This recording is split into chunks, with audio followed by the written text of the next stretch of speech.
Hello, dear followers and non-followers. I have a dear guest with me, Ariane and I'm Karani. They are a French illustrator that came with a visit. What we want to talk about today will be our different approaches in building an art business, because we're both artists. We have completely different styles and different goals in our art practices, I think. And I wanted to hear from you. What's your experience? Because I know you had your art business once and then you canceled it, like quit, and then you started over. So if you wanted to tell me your story. Hi friends, I'm Ariane, Algérie. I always forget to use add S because I Yeah. think I'm so French when I'm not Yeah, but saying S at it's the end. no, it's not French to not say the S. But thank you for having me. I'm very glad to be in your art studio. One last time. Yes, I have tried and failed at having an art business before. And so I think the first time around, I just was like so over with having a day job. Mm-hmm. And my day job was really awful pay. So Mhm. quitting my day job and being on, the French helps, like financial helps, Mhm. was the same thing. Like I got anyways, whether I was working or not, 500 euros a month. So I was like, I'm gonna try and get an art business. And I built an art business, which actually takes like 5 minutes to do on the internet. Mhm. Well, maybe 20 minutes. And then I just had no idea. I just wanted to draw. So I just went for it. Did you do any I went research for it. beforehand? No research. I'm very, what's the word? Impatient. Not impatient, Spontaneous? spontaneous. Okay. Yes, but Spontaneous. there's another word that's a little bit more strong-headed. I was like, Mhm. I want to build an art business. I did it 5 minutes later. Mhm. And so I had no goal in mind. I just wanted to draw. I had like 500 followers on Instagram, which were my friends for like years and stuff like that. So the way I went about it was I started advertising my art on the internet, but then I didn't sell because I didn't know how to use Instagram. Mhm. And so I started to panic and to broaden my practice and to try and sell other stuff. And it started slowly becoming a teaching business where I taught fertility awareness. And then I started to draw about fertility awareness and like draw for my courses because I gave courses. So I kind of mixed the two, art and fertility awareness. And then at some point I was like, okay, what am I even doing? I should stop, because I wanted to get some help from the government and I couldn't get any help, because the help you get from the government is if you start building it, your business. But my business was already built. It was So you already would have existing. to apply for it before. Yes, before opening a yeah. business. Same so, in Poland, yeah. Yeah. So I decided, okay, I'm depressed. I don't know where I'm going. I should stop it all, get a day job, and start again when I have an idea of what I want to do. Mm-hmm. So fast forward a few years, and like a year and a half actually, and then I have had a day job.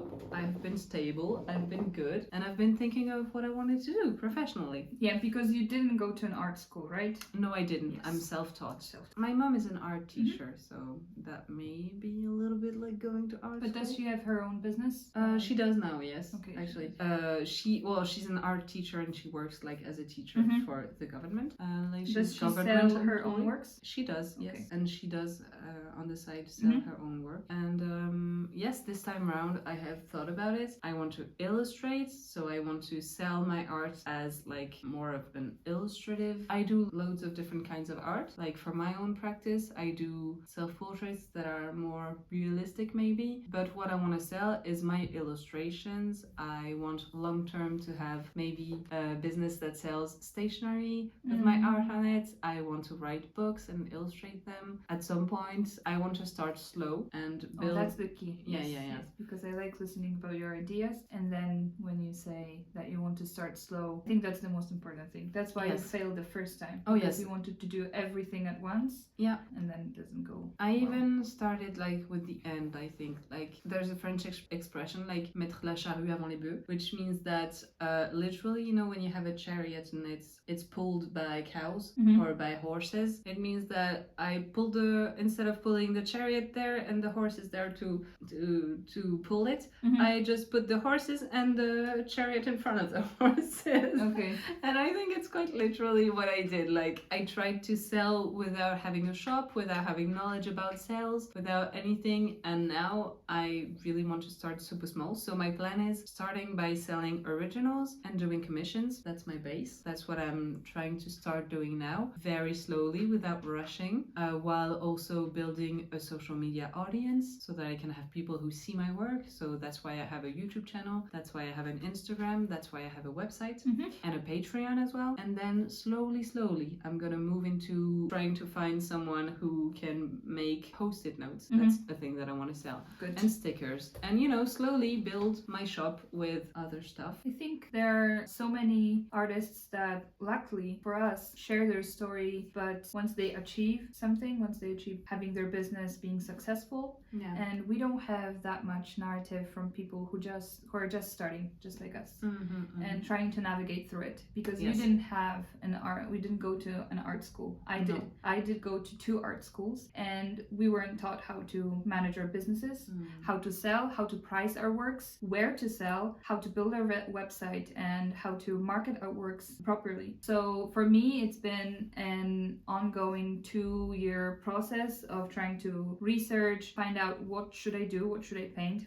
I was doing everything at once, trying to learn how to market my work, how to find maybe develop my style, and how to progress with my technique, how to sell, how to market, how to open my website, how to manage the business, the tax side, which I'm still figuring out, and I have an accountant to help me with that. And I cry a lot when I do that because it's stressful. I've never been taught how to do it. And from what I learned online, I just learn about people who tell me, how to be successful on Etsy with Canva templates. Which is ridiculous, actually. I've seen this video.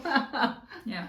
The process of researching is so slow, and that at first terrified me. But then I had support from my husband, so I didn't have to work full time. I was just here in my little art studio, managing all of it, like preparing to launch my business. I don't think I was fully ready when I did that this January, but I was more ready than I was a year before.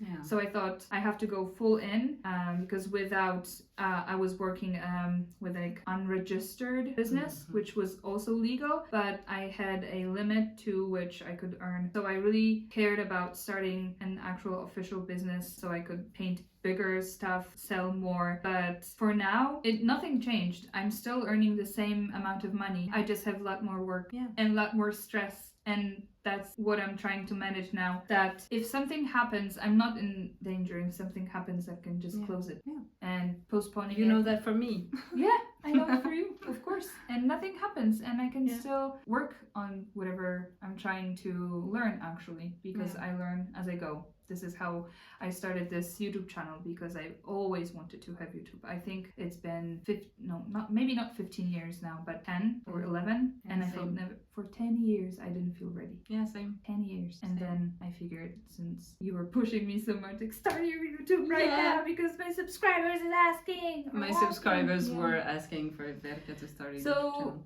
Yeah, you pushed me a lot. I think I value our friendship even more, that we're both artists and we learn from each other and steal ideas and share everything. Yes. So it's better to go hand in hand with someone who understands me. Yes. And just we can support each other. And what you said, the value that we share the most, I think, is going slow. Yes, I think I'm very lucky in that I made friends with you when you were a little bit ahead of me in the art game, and that it was really inspiring for me that you were already selling, and I was like, oh my god, she's there posting the reels and advertising on Instagram. And you were like, I think at the time I followed you, you were like doing the reels where you're like, showing my art to find my audience.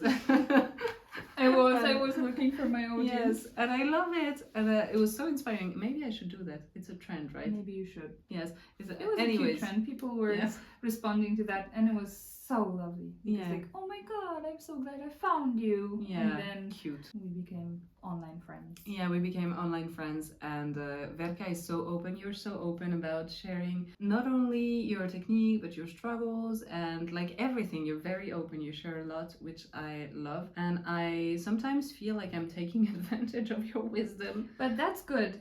This is how I battle my inner critic and perfectionism, because I really wanted to show myself both business-wise, art-wise, and even my disability-wise as I don't have problems. I don't need anything. I can manage myself. But inside I was still struggling with feeling not worthy of anything. So what I thought, I'll just start sharing all of it, and then everyone can see what I'm going through right now, and I won't be waiting till I can record a video how I succeeded with my business and earned $1 million. Same. Yeah, same. So yeah, recording the process is actually also very rewarding, I think. Like, I'm not very good at Instagram, but I think I'm starting to get a little bit good at YouTube. A little bit. I have a very small but faithful audience that watches my video, which I think is amazing. I am so glad that I can look back on, like, my channel turned 1 yesterday or the day before. 2 days ago. 2 days ago. On Monday. Yeah, on Monday. And because I post my videos on Mondays anyways, it is so rewarding when I watch back on my old videos. I'm like, oh my god. And a part of me, funnily enough, wants to go and delete some of my old videos that I think are crap, and I'm like fighting with the instinct to do that. I'm like, no, I need to be able to see, to look back on the growth. And I think the people on YouTube actually do want to have access also to the ugly videos, the old ones when I was filming with my like iPhone 7 and the quality of the video was disgusting. And I love that. I love that my business is slowly growing before my eyes. I am now officially a business since a few months back. I have had only 1 commission, but it is growing. I can see it growing. I can see where it's going. And actually, I think I've made a 5-year plan and whatever. And I'm where I need to be, which is very cool. I can take my time. And sometimes I get the jitters. Is it the jitters? No. I get the heebie-jeebies. I'm scared. I'm scared of starting. I'm scared of like advertising my work. I'm scared of like finding the people and not finding the people. I'm scared of having to be official. I'm scared of quitting my day job. That is actually making me kind of loads of money. Like sometimes when I do work, I can make quite a bit of money. I know you're my collector. Yeah, I'm Verka's collector. And I'm scared. I'm very scared all the time. And but also I'm scared of people looking at me like I have it all together. I have nothing together. The only thing that I have together is that I'm in love with the practice of drawing. That's the only thing that I know to be true. And all the rest, like I have some stuff in my personal life that are strong, but all the rest, business wise, is I'm just trying shit out and seeing what works, and throwing stuff to the wall and seeing where it sticks. That's my philosophy, and I think it's cool. I think I'm actually very lucky to be at this stage of life where I'm experimenting. I don't know where it's gonna take me. Am I gonna go viral? I don't know. I don't hope to. You will. I don't want to, especially necessarily. Okay, so then you won't. I just want to find an audience that can buy my art and make art and sell it. I mean, if I could go a little bit more viral than what I am now, I think we shouldn't be afraid of going viral. It's nothing wrong, especially that we are not trying to get viral because of, I don't know, a joke that we make or the way we look, or like more shallow stuff. But we want to, going viral for us would mean more people would see our art. Yeah, sure. That'd be nice. So for my art, I am willing to do a lot, actually. Are you willing to show your boobies? I might paint a self-portrait. Oh. But I'm not gonna undress in front of people. No, that's too much. But I have painted. My boobies are on the internet painted. That's art. That is art. But sometimes I'm like, is it art or am I just showing my boobies on the internet? And then there's my nude on. I love it. Yeah. So. I love it. Okay, cool. That's the kind of one. So how do you want to finish? Do you want to give advice to someone who's starting their own? Oh my god, I'm having flashback of my first ever YouTube channel that was called France TGV, which was a fake news. Fake news. Okay, we want it to be a little fake right now because I asked Ariane if he could. She say all the pronouns. I'm good with that. I'm good with all the pronouns. Okay, because I wanted to ask my buddy. My buddy.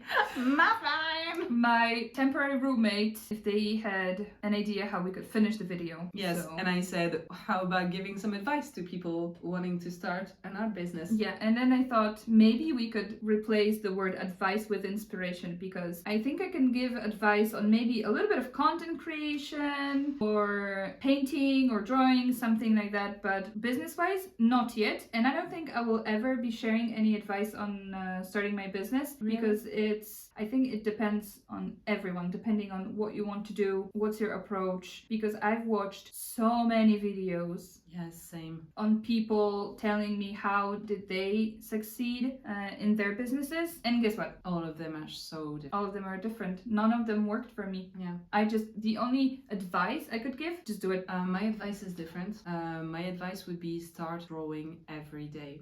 That is what changed everything for me, because when you start building a daily practice, and that's kind of like if you read the book Atomic Habits, which I hated, but I read it. If you read the book, they say, the author, he says, Adam Grant, I think is, he says, when you build a habit that is daily, you build an identity, because what you do is who you are. And I think that is really true. So if you want to be an illustrator, draw every day. If you want to be a painter, paint every day. Start with this. Start with finding the time every day to practice your craft. And when you do, magic happens. It does. When you do, the thing that happens is that you start to figuring out, oh, I love to do this and I love to do that. And your vision for your business starts to get crispier and crispier until there's nothing left else to do than start your business in any way you can. And I think this is where the magic lies. Fall in love with doing your craft. Do it every day. Even if you have a day job, even if you have kids, do it 30 seconds every day. There's always a second to give to, even a second. Even like put on a timer and force yourself to do it for only 1 minute, and you'll see you want to be doing it more and more. I mean, I'm not giving life lessons. Because if we checked, all of us collectively, I think, if we checked how much time we spend on our phone. Yes, oh my god, 4 hours a day at the time. You get the idea of how much spare time do you actually have, because I don't think, unless you work with your phone actually, then of course you have to use it, but if you don't have a phone job, whatever, and you don't require a phone, then it shows how much time I can actually spend scrolling. Oh my god. And like, I have to stop myself. I have to actively stop myself from reaching from my phone. Yes, same. Yeah, and you're the biggest advocate, like sketchbook advocate I know. Yes. So what I took from your practice actually is sketchbooking more, and then that led me into opening myself to experimentation, and as you said, finding out what I like, what I want my art to be about especially, and how I want to then build my business. So I think your advice was better. Oh, thank you. Or maybe it was just dziękuję. Proszę bardzo, but maybe it was, I think this is what we do. We uplift each other. Uplift each other and then compliment each other, you know? Because I said, just do it, and then you actually explained how to do it. Yes. So that was very inspirational, and now I want to go and paint. Me too. Well, thank you for listening, for being with us and experiencing us in our little art studio. The sun is setting. So it's a perfect time for a cup of tea and painting a little bit. And thank you for joining me here. Thank you for having me. I feel like this video is going to be amazing. It's going to be amazing. I know that. I'm less stressed with you in front of the camera, because usually when I record myself, I will take like 5 or 10 minutes of just being like... Thank you very much. Bye-bye.